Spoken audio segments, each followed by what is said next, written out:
వి gold trusted gold buyers తాకట్టులో ఉన్న బంగారాన్ని విడిపించి ఈ రోజు ఉన్న మార్కెట్ ధరకే కొనబడును. మరిన్ని వివరాలకు సంప్రదించండి 7771077220. మనతో మాట పెద్ద ఎట్లా ఉన్నవాడు సతీష్ ఎట్లా ఉన్నవాడు? సతీష్ చాలా పెద్దగా ఉన్నాడు, బాగా మంచి మనిషి. ఆయన చేసే విధానాన్ని బట్టి ఆయన చేస్తే ఆయన ఓర్పు లేక ఈ పని చేసినారు. ఓర్పు చేస్తే మంచి పని చేసిన ఎవరు వార్పు లేరు. అవతల పార్టీకి కానీ ఇవతలకు కానీ మంచి చేసిన వార్పు ఉండదు. అవి చేసే పనులు చేస్తే అవతల వాళ్ళు వ్యక్తులు ఇది విధంగా చేస్తే మేము ఎన్నో పాల్పడాలా అంటే బీసీలము కుమ్మర వాళ్ళము ఏం పాల్పడాలా, ఎందువలన బాధపడాలా, ఇట్లా చేసుకుంటూ పోతే మేము ఎన్నో తట్టుకున్నాలా. ఏమవుతాడు మీకు సతీష్? అల్లుడవుతాడు. అంటే ఎప్పుడన్నా ఏదైనా సమస్య ఉందని చెప్పుకునేవాడా? చెప్పలేదు, మాకేం చెప్పలేదు, అసలు ఆ సమస్యలే ఏం చెప్పలే. అందుకు చూసుకుంటే స్థానికులతో పాటు బంధువులు ఒకటే చెప్తున్నారు, ఇది ముమ్మాటికి కాదు నిర్ధారణ అయింది. స్థానికంగా ప్రాథమిక సమాచారం ప్రకారం పోస్ట్ మార్టం రిపోర్టు కూడా ఆ రకమైనటువంటి నివేదికలు ఇస్తుంది. దీన్ని తప్పనిసరిగా ఈ సతీష్ యొక్క మరణం వెనుక ఉన్నటువంటి నిజాలను నిగ్గు తేల్చాల్సినటువంటి అవసరం ప్రభుత్వం పైన ఉంది. అదే సందర్భంలోనే ఆ కుటుంబాన్ని ఆదుకోవాలి, తప్పనిసరిగా ప్రభుత్వం ఆ కుటుంబానికి అండగా నిలవాలని స్థానిక నాయకులు కూడా డిమాండ్ చేసేటువంటి పరిస్థితి తాజాగా కనిపిస్తుంది. విడుదల చంద్రశేఖర్తో హుసేన్ RTV పతికొండ నుండి. అందరికీ నమస్కారం.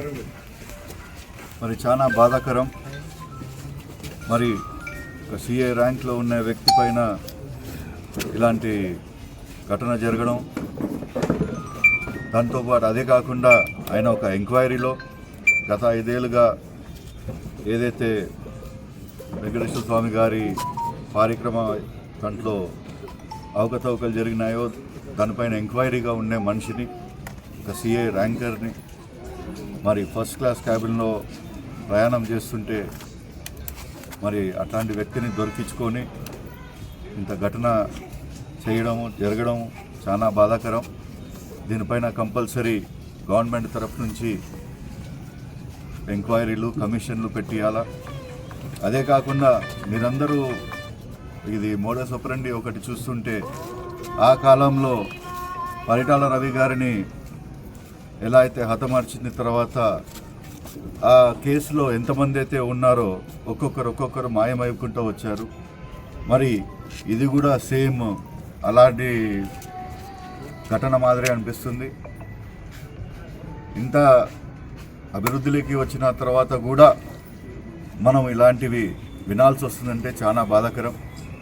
ఎంక్వైరీ చేయడానికి పోలీసులు ఉన్నారు, ఆ ఎంక్వైరీ చేస్తుంటే కూడా ఏదో ఒక రూపంలో ఎంక్వైరీ రాంగ్ పోవాలా అని భయపడడానికో లేకపోతే వేరే వాళ్ళందరినీ కూడా ఒక ఎగ్జాంపుల్ క్రియేట్ చేస్తే వేరే వాళ్ళు కూడా ముందర రారు. దీంట్లో ఎంక్వైరీ మొత్తానికి కొలాప్స్ కావాలని చెప్పి ఒక ఆలోచనతో ఏదైతే చేశారో చాలా బాధాకరంగా ఉంది. మేము చంద్రబాబు నాయుడు గారి దృష్టికి, లోకేష్ బాబు గారి దృష్టికి, డిప్యూటీ సీఎం పవన్ కళ్యాణ్ గారి దృష్టికి ఇవన్నీ తీసుకొని పోయి ఇది ఎందుకు జరిగింది, ఎలా జరిగింది, ఎవరైతే ఎంకిలో ఉన్నారో కంపల్సరీ ఆరా తీసి ఇక్కడ ఉన్న వీళ్ళకి కుటుంబ సభ్యులకు అందరికీ న్యాయం చేయాలని చెప్పి కోరుతూ సెలవు తీసుకుంటాం. టీటీడీకి సంబంధించి వరకామన్లో అక్కడ విజిలెన్స్ ఆఫీసర్గా పనిచేస్తున్న సతీష్ కుమారు ఆయన గతంలో అక్రమాలు జరిగినాయని చెప్పిన కేసులో విచారణకి ఆయన సాక్షిగా వెళ్తున్న నేపథ్యంలో మరి రైల్లో నుంచి కిందికి పడి చేసుకున్నాడని కొంతమంది అంటున్నారు. అయితే ఇప్పటికే చాలా అతి దారుణంగా మరి అతన్ని అని చెప్పి ఇది కూడా పోలీసు వాళ్ళు చెప్తున్నారు. ఇది ఎంత అధ్వానంగా ఉందంటే ఈరోజు చాలా పవిత్రమైన దేవాలయము తిరుపతి దేవస్థానము, ఇంత పవిత్రంగా ప్రజలు ఆ విధంగా ముడుపులు చెల్లించుకుంటుంటే ఆదాయాన్ని ఈరోజు టీటీడీ దేవస్థానంలో ఇది అక్రమార్కులకి, అక్రమంగా సంపాదించే వాళ్ళకి దేవుని మీద ఎలాంటి భక్తి లేదు, వాళ్ళు దేవుని కొలగొట్టి ఇది ఒక అడ్డాగా మారిందని చెప్పి మేము భావిస్తున్నాం. గతంలో లడ్డు సంబంధించి చూసినాము. లడ్డు చాలా పవిత్రంగా మరి భక్తులు కళ్ళకద్దుకొని ఎంతో పవిత్రంగా దాన్ని స్వీకరిస్తారు. అట్లాంటి లడ్డు కూడా మరి అది కల్తీ అయిందని, కల్తీనే ఊరినే మామూలు కల్తీ కాకుండా ఇంకా మందు పోయి ముఖ్యమంత్రి గారు ఇది జంతువుల కొవ్వును కలిపినారని చెప్పి ఆయన అనడం, ఇట్లాంటివి చాలా ఇవన్నీ చూస్తుంటే ఈరోజు టీటీడీ దేవస్థానానికి సంబంధించి అక్కడ అనేక రకాలుగా అక్రమాలు జరుగుతున్నాయి. దీన్ని తక్షణం మరి ఇది ఎవరి మీద బాధ్యత ఉంటే ప్రభుత్వం మీదే బాధ్యత ఉంది. మన ముఖ్యమంత్రి చంద్రబాబు నాయుడు గారు మరి రోజు ఆయన విదేశాలు టూర్ చేయడము, లేదంటే పారిశ్రామికవేత్తలతో సమావేశాలు పెట్టడము, అక్కడ మరి రకరకాలుగా ఒప్పందాలు చేసుకోవడము, ఇది చూస్తున్నారు తప్ప ఈరోజు చాలా ప్రధానమైనది ఏమంటే మన వ్యవసాయ రంగాన్ని కానీ, ఈ పంటల పరిస్థితి కానీ, ప్రజలు ఎదుర్కొంటున్న సమస్యల గురించి, సామాన్య ప్రజలు ఎదుర్కొంటున్న సమస్యల గురించి పట్టించుకోవడం లేదు. ప్రధానంగా దీన్ని ఈరోజు ఈ సతీష్ కుమార్ ఉదంతము చాలా సీరియస్గా ఉంది. ఇది భక్తుల మనోభావాలను కూడా దెబ్బతీస్తుంది. ఎందుకంటే మేము అక్కడ దేవునికి సమర్పించే కానుకలు ఈ విధంగా దుర్వినియోగం అవుతున్నాయనేది కూడా వస్తుంది.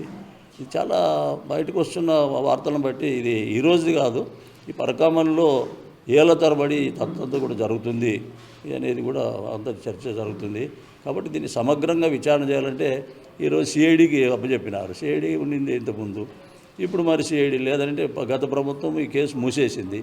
ఈ ప్రభుత్వం తిరిగి దీన్ని రీఓపెన్ చేసి దీన్ని మరి ఎంక్వైరీకి పెడుతుంది. అంటే ప్రభుత్వాలు మారినప్పుడు విధానాలు మారుతున్నాయి. ఇది కరెక్ట్ కాదు, విధానాలు మారకూడదు. ఏదేమైనా ప్రభుత్వాలు ఖచ్చితంగా దాన్ని బయటికి తీసి తక్షణం కఠిన చర్య తీసుకోవాల్సిన అవసరం ఉంది.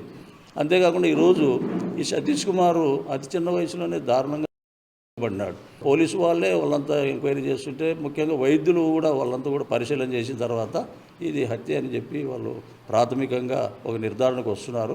ఇది మరింత లోతుగా దీన్ని అంతా కూడా తీసి రేపో ఎల్లుండో అన్ని రకాలు కూడా వివరంగా వస్తుంది. ఏదేమైనా ఇది చాలా సమగ్ర విచారణ చేయాలంటే ఇది సిఐడి కాదు, మా అభిప్రాయం అయితే సిబిఐకి అప్పచెప్పాలా. అదే అంతేకాకుండా ఈరోజు అతి చిన్న వయసులోనే తన జీవితాన్ని కోల్పోయినాడు. వాళ్ళ కుటుంబ సభ్యులంతా కూడా అతని మీద ఆధారపడి జీవనం చేస్తున్నారు. చాలా భవిష్యత్తు కూడా ఉన్న ఆఫీసర్ అతను. మరి ఇట్లాంటి అతని భవిష్యత్తుని అది కూడా దారుణంగా దెబ్బతీయడం జరిగింది. అందుకే ఈ కేసుని సమగ్రంగా విచారణ చేయాలని చెప్పి సిబిఐకి అప్పచెప్పాలని, అంతేకాకుండా ఈయనకి నష్టపరిహారంగా ఈ కుటుంబానికి ₹1 కోటి ఇవ్వాలని చెప్పి, ఆ కుటుంబంలోని ఆయన మరి కుటుంబ సభ్యులకి అండదండగా ప్రభుత్వం ఉండాలా. అదేవిధంగా ఆయన సంతానానికి, కుటుంబంలో ఉన్న పిల్లలకి ఒక కొడుకు ఒక కూతురు ఉన్నారు. వాళ్ళకి ప్రభుత్వమే విద్య వైద్యం అంతా కూడా వాళ్ళకి అందించి మంచిగా ప్రభుత్వం ఉద్యోగం కూడా ఇవ్వాలని చెప్పి మేము భారత కమ్యూనిస్ట్ పార్టీ తరఫున ఈ ప్రభుత్వాన్ని డిమాండ్ చేస్తున్నాం. చరిత్ర సృష్టించినోడు ఇప్పుడు ఆ చరిత్రని తిరగరాయబోతున్నాడు. అబద్ధాల గోడల్ని బద్దలు కొట్టి నిజాలను రాగా మీ ముందుంచబోతున్నాడు. నిజమైన వార్తల కోసం వెంటనే డౌన్లోడ్ చేసుకోండి రా యాప్ని.